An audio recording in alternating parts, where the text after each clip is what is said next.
Hey everyone, this is Stefan James from Project Life Mastery, and today we're going to talk about how to develop an insane work ethic, how to become a hard worker, which is something that we all know is extremely important because everything that you want in life, every goal or dream that you want to pursue and achieve is going to require hard work. There's no other way around that. That's the foundation of success. If you look at anybody that's been successful throughout history or achieved anything great, it always required hard work. And of course, there's other factors that contribute towards success, but hard work, I believe, is that foundation. And also, I truly believe, guys, that whatever you commit to in your life, whatever you want bad enough and you're willing to put in the work for, and you refuse to give up, you can achieve and be successful at.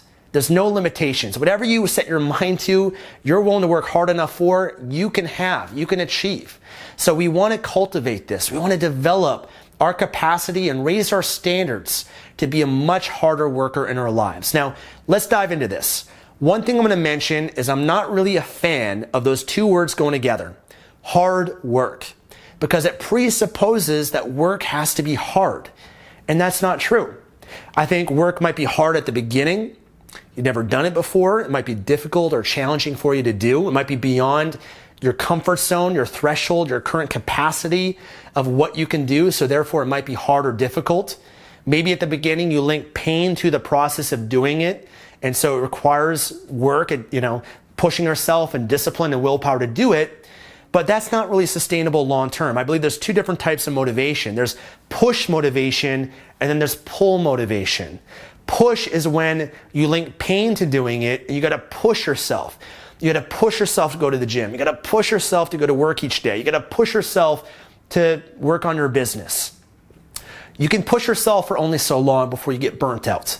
That's not sustainable. What makes it sustainable is pull motivation, which is when you link pleasure to going to the gym, to going to work each day, to working on your business, to doing those things. When you link pleasure to it, whatever gets rewarded gets repeated and it gets reinforced and it'll pull you towards doing it more. It becomes a positive addiction. For me, I consider myself to be a hard worker, but when I look at everything I do, I put a lot of time, energy, hours into my business, creating content, videos. I want to serve you guys and help and be the best that I can be. I put a lot into my body. I put a lot into my other goals and dreams that I'm pursuing, but I don't look at it as hard work. There was once a time where it was, because I'd never done it before. It's hard to create a video like this, but I've done it so many times now and I've seen the impact of it. I appreciate the comments that you guys leave and when you guys thumbs up a video or share how it made an impact in your life, something that I shared or did. I see the person that I'm becoming and the pleasure that I get from that I'm stepping into my power. I can be an inspiration. I can be a role model, a leader in this world, a force for good and a force for God. When I see that the pleasure that I get, it's a pull. It doesn't require discipline and willpower. I get so much pleasure from it. It's almost like it requires discipline and willpower to not do it. Every day, I feel compelled and pulled to being productive. And when I'm not, I don't feel good about myself. I feel pulled to go to the gym each day. It requires discipline not to go to the gym. If I miss the gym for a day, I feel like my day wasn't right. So that's something you can cultivate and build that happens over time. You link pleasure to the process, you reward yourself, so it's more likely to be repeated, and you look at the pleasure, the benefit you get from it. So let's dive a little bit more into this. How do you develop a work ethic? Just like you develop anything, it's a habit. I kind of view it like a muscle. Just like how we have muscles in our physical body, we have mental and emotional muscles that we want to cultivate and build. The way that you build a muscle, you go to the gym and you work it out. But you don't just work it out. If you do a light weight and you do many reps of that, it doesn't mean that you're going to get stronger. It doesn't mean that you're going to get better. Instead, you got to push and challenge yourself when you work out. So if you go to the gym and you take a 20-pound dumbbell and you're doing a bicep curl, it might be difficult and challenging for you to do that. You haven't built that muscle yet. So once you get to the 7th, 8th, the 9th, the 10th rep, it's pushing yourself beyond. It's uncomfortable. But when you do what is hard and difficult, you do it enough times, then what was eventually hard now becomes easy. You do that for a few weeks, a few months, you're used to doing that. Now you can Now lifting that 20-pound weight was easy for you. Now you can expand your threshold. Now you can lift a 25-pound dumbbell. And you do that enough times, before you know it, you can do 30 pounds. And you get stronger and stronger and stronger. Now all of a sudden, when you go back to lifting that 20-pound dumbbell, which was once difficult and hard, it's no longer that way. It's now easy for you to do. So that's how you develop it. It's the same way with developing your work ethic. That when you go to your job each day, when you work on your business, when you go to the gym, when you do anything in your life, you got to understand that what you put in is what you get out of it. And you're either building a positive habit and getting momentum and building the character traits of strength and hard work by giving it your all, or you're actually cheating yourself. See, let me share with you what I mean. A lot of people, they go to work each day and they're not giving it their all. They've got a job that they're not really fulfilled by. They go to their work and it's all about, how can I just get through the day? How can I get as much as I can out of this and get my paycheck by doing the bare minimum? If you have that mindset and you're not giving your all there in your current job that you have, then you're cheating yourself. You're actually building a disempowering habit of being lazy, of slacking, of not giving it your all. And the problem with that is, how you do anything is how you do everything. So if you're not showing up at your job and what you do and what you're putting your 40 hours a week towards, if you're not giving your all there, who's to say that you're going to give it your all when you have your own business one day? Or who's to say that you're going to give it your all when you work on your body or other goals and dreams that you have? It doesn't work that way. It's not like you're going to be a lazy person all throughout your life working your job, and then all of a sudden you're going to turn it on and develop the habit. It doesn't work that way, guys. You got to develop the habits right now in everything that you do. You got to train, condition, and push yourself to give it your all, to go beyond what your normal level of work is to something greater than that. Because there's different levels of work. There's different levels of hard work. You might think that you're working hard, but the reality is, when you're around someone that's living life at a higher level, you realize that you're not. It's just like a college athlete. Okay, let's go to a high school athlete, a basketball player. He's the best on his team. He thinks he works hard. It required hard work to get him to being the best, to develop his skill set, right? But it's not until that high school basketball player goes to college or university and he's around people that are more mature, people that are better than he is, he realized, oh my God, I thought I was working hard, but I'm not. There's a higher level to go to.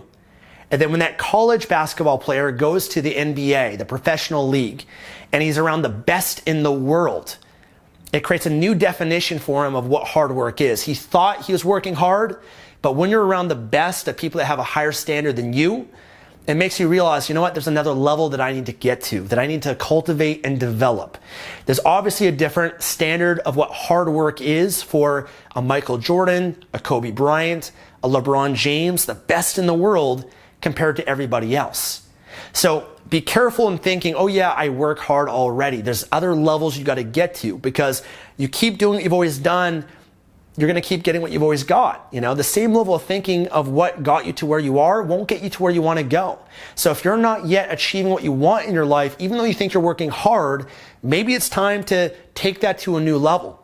Maybe you got to get around people and be in proximity to people more successful than you, and it will make you realize, man, I got to raise my standards even higher and even greater than that. So we got to build that muscle. Okay, we got to cultivate that. Now, a simple way that you can do this is there's a great book called Grit by Angela Duckworth. In it, she talks about how to develop grit, and she has something called the hard thing rule. The hard thing rule, which means that every day you got to do something that's hard, that's difficult. You got to push yourself in your job, in your business, at the gym, whatever it is. Push yourself a little bit more beyond what you're used to. Pride yourself and set the standard that you're going to be the hardest worker in the office, the hardest worker in the room, the hardest worker at the gym. Okay? Set that as your standard. Now, you're not always going to achieve that. You're not always going to be perfect, but just by setting that and pushing yourself a bit further, you're going to build the muscle. You know, when you go to work each day, even though you might not enjoy your job, you might not get a lot of fulfillment from it, it might not be your passion in life, that doesn't matter. train yourself to work harder at that job, because by developing your habit, by going to work each day and giving it your all, that's going to translate to other areas of your life and will probably give you a promotion, help you make more money in your current job that you might have. Or when you decide to start your business or pursue anything else, you're going to have built that habit and that capacity that will translate towards success.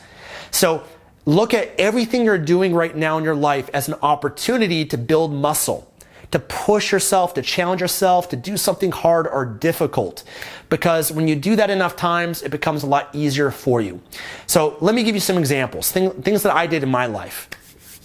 I remember for me, I trained myself to be able to work 14, 15, 16-hour days. Okay, I did that early on in my career. When I was first starting my business, I really wanted to be successful. I wanted it bad. And I was willing to do that. I was willing to put in the hours, burn the midnight oil, make sacrifices in my life. And by doing that, because I've had many, many days of working 14, 16 hours, I've even had times in my life I worked 2 days straight with no sleep. I pulled many all-nighters in my career.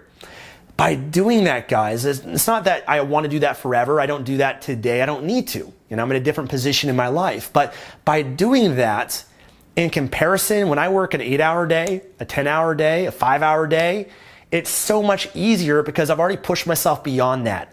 It's almost like when I have an 8-hour day, I'm lifting like a 10-pound dumbbell, right? Because I built my strength to lift 25 pounds, 30-pound dumbbells. That's been the strength that I've built by pushing myself to those levels that now when I work an 8-hour day, it's nothing. It's easy. It's easy to do a video like this. I've done so much harder, and I've built my muscles, my strength, my capacity, my endurance to be able to do it. Okay? So if you've never done that before, you should. Okay? If you've never worked 14, 16-hour days, you should. Not forever. I'm not saying that you have to forever do that, but do it just for a moment in your life. Challenge yourself for 30 days. 30 days, I'm going to work beyond what I ever thought I could. I'm going to get a second job, a third job if I need to. I'm going to pull an all-nighter if I have to. Just do it for the experience, to build the muscle, to build your capacity, because then it's going to be so much easier now that you have that muscle when you do anything else in your life. Another example of this, something I did. When I was young, I was single, of course, and I wanted to change my life. I wanted to meet girls and develop my confidence and my social skills. And the biggest challenge that I had that held me back in my life at that stage was I was shy. I was very insecure. I had low self-esteem. I didn't have any social skills. I was addicted to video games at high school, and so I didn't develop any social skills growing up. So I felt behind. I had to develop this. I wanted to change this in my life. And so when I was 19 years old, I started going to nightclubs and bars, and I'd go out with my friends, and, together we would push each other to go and approach women, and not just at the nightclub, we'd go to, the street, the malls, the coffee shop, anywhere, to push ourselves, to approach a attractive person that we found attractive, and to have the courage and to overcome the anxiety, to be able to walk up to them and have a conversation. And whether or not the result was successful or not, because not every approach that you make with someone is successful, but I looked at the act of doing it as pushing myself to overcome my fears and develop my confidence and social skills. So I do that again and again and again. I've done it thousands of times where I'd go out and push myself to approach a stranger and do what was difficult to build my confidence and my social skills. And when you do that enough times, you become confident, you become social, you become outgoing, you become charismatic, and you attract people a lot easier. So that was something I did a lot. Now, the interesting thing was, I'd go with my friends, and I realized drinking alcohol was a crutch. You drink alcohol when you go to a bar or a club, you're not really developing your confidence and social skills. You have a crutch, you have liquid courage. Because alcohol, it gets you out of your head, it gets you present in the moment. You're not micromanaging and overthinking things. It just makes you more comfortable and relaxed and confident to socialize. But I realized that wasn't developing true confidence, inner confidence. I needed something external to determine my confidence, and I didn't want that. So I would intentionally not drink alcohol when I went out. I did that for years. Me and my friends would go out, we would not drink alcohol, we'd drink our water with a lemon, and that was it when we go out to bars and clubs. And we'd push ourselves to do that. Now, the reason why we did that is because now if I decided to have some alcohol or drink and get a bit of a buzz and it gets me more comfortable, relaxed, I don't need that anymore but it makes it even that much easier because I've trained myself to do it without it. And then here's also something that I realized. I realized when I was going to these clubs, my confidence was situational confidence. It was based on my friend being there. I noticed I felt more confident, more comfortable when I had a friend with me, a wingman, right, my friends, than when I didn't. And what scared the hell out of me was actually approaching someone by myself. If I had no one else there that I knew, and I was the only person there, and I was sober, and there was someone that I wanted to meet and talk to, I noticed that terrified me so much more being there by myself versus when I had a friend there, I felt way more comfortable and confident.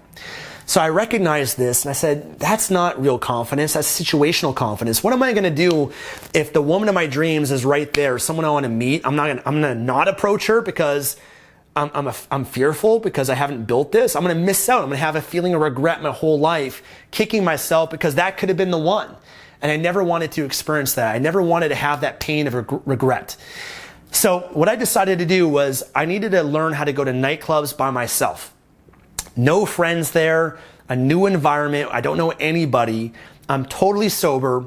And a nightclub, by the way, is one of the most difficult places to meet someone because you're competing with the music. It's very difficult to have a conversation. Other people are drunk and intoxicated, so the person you might be talking to might be harder to get their attention. That might be all over the place, ADHD. And so it's harder you have to really use your voice and your body language and your presence to be able to engage that person to make them want to pay attention and have a conversation with you because there's so many other things competing for that. There's the music and all these other things going on, the lights, the alcohol, their friends, all of those things going on. And so I realized that if I can challenge myself in a difficult environment and get comfortable and confident doing that, then all of a sudden when I'm with my friends, it'd be that much easier. When I do have some alcohol, it'd be that much easier. When I'm not in an environment like that that's difficult and it's at a coffee shop, it'd be so easy to do that because I've already pushed myself beyond. And trust me, I had many days. I remember the first time I did that, I went to this nightclub called Mavericks in Burnaby, British Columbia, Canada. It was a club that I thought, I've never been there before. Nobody would know who I was because it was like further away from Vancouver, is off in the suburbs. And if I embarrassed myself, it wouldn't matter, they'd forget who I was the next day. So I went to that nightclub and I remember going there and getting myself pumped up in my car. I go into the club and I'm terrified. I'm overwhelmed. I'm over in my head, overthinking things, micromanaging, thinking about everything. Hesitation is one of the worst things. It's like jumping into a pool. The longer you wait, the harder that it gets. And so that was me. I was standing around for hours and felt so embarrassed, felt so uncomfortable. I remember hours went by, I did not talk to anybody. And then I went home, drove home. And at first I was upset with myself. I was like, man, Stefan, you went out, you couldn't do anything. You just wasted hours of your time being here. And you didn't approach anyone, you didn't get any conversations, you didn't get any phone numbers, none of that. But then I realized, you know what, I celebrated that because I realized just the fact that I did that made me different than anyone else. The fact that I did that, the discomfort that I felt, that meant that I was growing, that I was outside my comfort zone and I was becoming more. And the next weekend when I did the same thing, it was also uncomfortable, but it was less comfortable than the week before. And then when I did it again, I got more comfortable with that. And then eventually I'd muster up the courage to approach a woman, give her a compliment. I'd be too afraid to continue the conversation. I just walk away, but then I prided myself and reinforced the fact that I did it. Because again, whatever gets rewarded gets repeated. When you pat yourself on the back and you say, good job, you celebrate it instead of beating yourself up because you weren't perfect, then that's how you make progress. That's how you're more likely to repeat it. So I realized that eventually, by doing this enough times, I'd become comfortable with discomfort. What was once difficult became easy. And I built my muscle. I built my threshold of what I could do. And it's the same thing in your life. I mean, professional athletes do this all the time. Professional athletes, they train on purpose in an environment that has a higher altitude than what they're used to, where the oxygen's a lot thinner, in temperatures that are a lot hotter and intense than what they're used to. They train with weights on their body when they go for a run, when they train. They intentionally make their training difficult because the training is meant to prepare them for the big event that's yet to come. So you got to do the same thing in your life. You got to challenge yourself beyond on purpose. For 30 days, work 16 hours just for the heck of it, just to build that. Because when you've built that, it's going to translate to other areas of your life, and the 8-hour workday is going to be easy in comparison. When you go to your job each day, build the habit of working hard. Your business, going to the gym, everything that you do, pride yourself and push yourself in giving your all and being a hard worker. And then over time, it becomes easy for you, okay, in comparison to that. And you just feel unstoppable. You feel that you can truly achieve anything that you want if you're committed enough for it. So hopefully this helps you guys. Set something every day. Push yourself, guys. Push yourself a little bit more, a little bit more, a little bit more. Celebrate the fact that you are pushing yourself. Link pleasure to the process of doing it, okay? And I'm sure that you guys will see on the other side of this, the rewards that you will get, the long-term gratification, the confidence, the self-esteem, but also the results in the life that you create. It's going to be well worth it. Okay, so hopefully this video helps you. If you enjoyed this, please give this a thumbs up here on YouTube. Subscribe for more videos like this. Turn on notifications as well by clicking the bell icon so you can get more videos from me on self-development, on business, marketing, creating a great life. I do this truly to serve and empower and to make an impact in your life. And that is my mission and my purpose in doing this. So thank you guys so much. I look forward to seeing you again in the next video. Remember to always believe and commit to mastery. Take care.